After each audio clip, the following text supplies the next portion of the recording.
ఇక్కడ నుంచి అసలు సిసలైన సినిమా మొదలవబోతుంది. గట్టిగా లైక్ కొట్టి మొత్తం వీడియో జనాన్ని నమ్మించి నట్టేట ముంచిన చంద్రబాబు ప్రభుత్వం. ఇట అంబోతులా తిరుగుతున్నావే, మీ ఇంట్లో ఎవరు నిన్నేమనరా?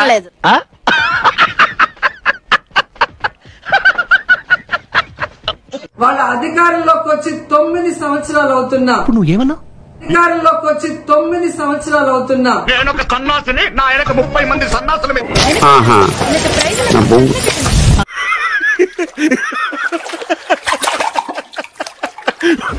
ఇంకా జగన్మోహన్ రెడ్డి గారి మీద దుమ్మెత్తి పోయటం, అబద్దాలు చెప్పడం తప్ప.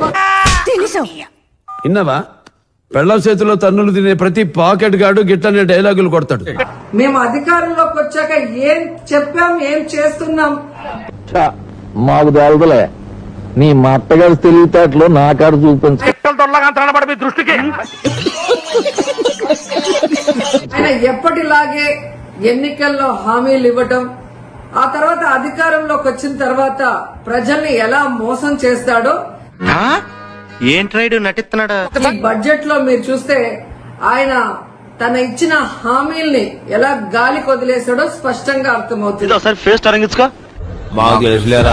తల్లికి వందనం పథకాన్ని ప్రారంభిస్తున్నాం. ఈ పథకం కింద చదువుకునే ప్రతి విద్యార్థి తల్లికి 15,000 రూపాయల ఆర్థిక సహాయాన్ని అందించుతున్నాం. అయిందా? బాగైందా? ప్రతిదానికి ఓవర్ ఎక్స్ప్రెషన్. ఇప్పుడు ముఖ్యంగా మహిళలకి ఇంట్లో ఎంతమంది ఉంటే అంతమందికి 1500 ఇస్తాం. అలసట రావట్లేదురా నీకు? నీ అంకమ్మ నీకు 1500, నీకు 1500 అని గొప్పగా ప్రచారం చేసుకున్నారు. ఈ డైలాగ్ ఎక్కడో ఎన్నట్టుంది. ఇటు ఇటు ఇటు ఇటు ఇటు నీకు 15,000, ఇదిగో నీ తమ్ముడికి నీకు 15,000. నేనేనా పేరుతో 2 కోట్లకు అకౌంట్ ఓపెన్ చేసి తరువాత బినామీ పేర్లతో మొత్తం మనమే వసూలు చేసుకుంటాం. మీరేమైనా చేయగలరు. కానీ ఈ రోజు బడ్జెట్ లో చూస్తే ఆ హామీకి ఎక్కడా కూడా ప్లేసే లేదనేది మనకు కళ్ళారా కనిపిస్తుంది. అదిగో నీ తమ్ముడికి ఇంకొక తమ్ముడి దగ్గరకు వచ్చినా నీకు కూడా 15,000. మన ఆశ్రమంలో పిల్లకాయలకి ఆశ్రమం ఉంటే కదా పిల్లకాయలు ఉండేది. దృష్టికి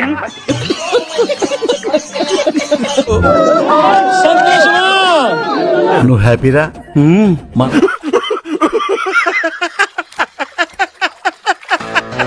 అంతేకాకుండా ముఖ్యంగా నిరుద్యోగులకి ఉద్యోగ అవకాశం ఇస్తాము, లేదా అంటే ఏమో నాకేం తెలుసు. నిరుద్యోగ భృతి ఇస్తామని ఈ రోజు నిరుద్యోగుల్ని ఏ విధంగా పంగనామాలు పెట్టారో మనం కళ్ళారా చూస్తున్నాం. అటు చూడు ఒక్కడైనా వాడి గురించి పట్టించుకుంటారా? చూడరా, కన్న తండ్రి కన్నా ఎక్కువ బాధపడుతున్నాడు. గుద్దినోడు వాడే అన్నా. అండ్ ఈ రోజు మీరు చూస్తే ఉచిత బస్సు ప్రయాణాన్ని అందరికీ కూడా మహిళలకు ఇస్తామని చెప్పి ఎలా ఉంది ఐడియా? సర్వనాశనం అయిపోయేలా ఉందిరా. మనం ఇక్కడికి వచ్చింది ప్రాబ్లం క్లియర్ చేసుకోవడానికి కానీ క్రియేట్ చేసుకోవడానికి కాదురా. ఊసే బడ్జెట్ లో లేకపోవడం అనేది దురదృష్టకరం. అమ్మని ఎంత ప్లేట్ మార్చేసావురా? ప్లేట్ ఏం మార్చేసాను బాబు, సనువు ఎన్నొద్దు గానీ 10 పుల్కా చెప్పండి. ఇంకా ముఖ్యంగా చదువుకున్న పిల్లలు వాళ్ళకి ఇచ్చే తల్లికి వందనం.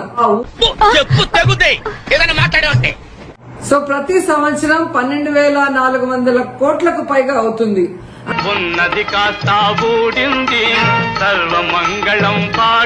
అంటే 2 సంవత్సరాలకి కలిపి 25,000 కోట్లు ఈ రోజు బడ్జెట్ లో కేటాయించాల్సి ఉంటే నువ్వు చూడటం తప్ప పొడిచేదేమీ లేదని మాకు అర్థమైంది. కేవలం 9,400 కోట్లు మాత్రమే కేటాయించారు. అబ్బో ఇన్నారంట్రా, అక్కగారు ఆర్డర్ వేశారు మనకి. ఎందుకు భయపెడతావు? మన వెనకాల పోయినంత మంది సైనికులు ఉన్నారు కదా. ఉన్నారు. ఎందుకు ఇది చెప్తున్నానంటే లాస్ట్ ఇయర్ కూడా ఇలాగే కేటాయించి ఏ విధంగా తల్లికి వందనం ఇవ్వకుండా మోసం చేశారో. మనిషివా పశువా నువ్వు? ఏం ఫీల్ ఉండదు మామయ్య. కేటాయించిందే కొంచెమైనా అది మళ్ళీ ఇవ్వకుండా మోసం చేయడానికి వీళ్ళు అంకెల గారడి ఎలా చేస్తున్నారో. మొత్తం లాగేశారు కదా, ఏమీ లేదు అక్కడ. రాజా గారు అర్థమైందా రాజా? పోసాని గారు అదంతా అప్పుడండి, ఇప్పుడు నేను మారిపోయానండి. నేనే మానేస్తున్నాను ఉద్యోగం. మంచితనం మానవత్వం లేని నీ దగ్గర పనిచేయటం కంటే ఓ గోచి పెట్టుకున్న 4 పందులు పెంచుకున్న గౌరవంగా మనస్తత్వం. నీకు భలే హ్యాపీ ఉండదు కదరా? నీక నాకెందుకు ఉండదు మంచా? లేదురా, నీకు సమ్మగా ఉండదు.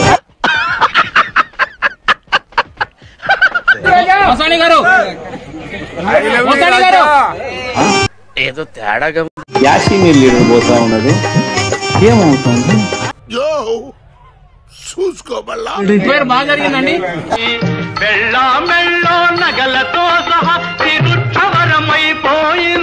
మంచి మర్యాద లేని ఎదవల్లారా, ఎంగిలి కూడు కాసపడే కుక్కలా. చిచి వేసేసాడు, బాగా వేసేసాడు. ఇప్పుడు దాకా చేసినంత గంగలో కలిసిపోయింది కదరా. సరిపోయింది. హీరో విలన్ కొట్టుకుని కమెడీని చంపేసినట్టు నా మీద పడతారేంటి? నాకు సబ్స్క్రైబ్ చేయండి. మళ్ళా అడుగుతున్నా, నేను సిగ్గు లేకుండా అడుగుతున్నా. సబ్స్క్రైబ్ చేయండి.